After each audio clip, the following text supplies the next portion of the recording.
আমার ভিউয়ার্সরা তোমরা তো কম বেশি জানো যে এই বাচ্চাটাও অসুস্থ, নার্ভের প্রবলেম আছে। রুটি একটু একটু করে খায়, কিন্তু রুটি খেতে খুবই ভালোবাসে। আর আমি রান্না করতে পারিনি, কারণ আর একটা বাচ্চা যেটা ছিল অ্যাক্সিডেন্ট করেছে, ভুলো বাচ্চা, যেটা গাড়ির সাথে লরির সাথে অ্যাক্সিডেন্ট করেছে, ওর কোমরে উপর দিয়ে চলে গিয়েছিলো, তাই ওকে নিয়ে ব্যস্ত ছিলাম, ওই জন্য রান্না করতে পারিনি। তাই কিন্তু এ খেতে পছন্দ করে রুটি, তাই কিনে নিয়ে আসা হয়েছে। বেশিরভাগই আমি তাই করি, আবার রাতে রান্না করতে পারি না অনেক সময়, আর পারি করলে ভাত রুটি এসব করি, কিন্তু আবার ওই ব্যস্ততার কারণে এখন তো ভীষণ ব্যস্ত। কোন কুকুরটা ঘাড়ে কামড় দিয়েছে, কে কোথায় অসুস্থ, এসব নিয়ে এখন ব্যস্ত থাকি। বেশিরভাগ আমি পিৎজা খেয়ে কাটাই, রাত্রেবেলা অর্ডার করি, আর কিছু করার নেই। দিনের বেলায় ভাত খাই, আর ওর জন্য দুধ ভাত তো থাকেই, ওর কোনো অসুবিধা আমি হতে দিই না, ও যেহেতু ঘরে থাকে।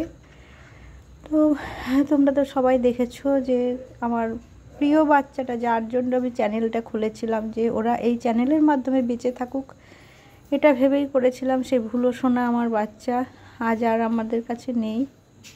যারা অ্যানিম্যাল লাভার তারা তো বুঝতেই পারবে যে একটা বাচ্চা চলে গেলে তার মায়ের কি অবস্থা হয়।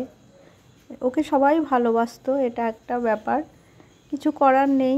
আমাদের পাশে হচ্ছে সামনে বড় রাস্তা, তো ট্রাক সবসময় যাওয়া আসা করে, কিছু করার নেই, এরকম হতেই থাকে। তবে যথেষ্ট আমি সব বাচ্চাকে তো আর, ওরা স্ট্রিট ডগ, ওদেরকে তো আর ধরে আটকে চেন দিয়ে এভাবে রাখা যায় না, যে যতটুকু পারি দেখাশোনা করি।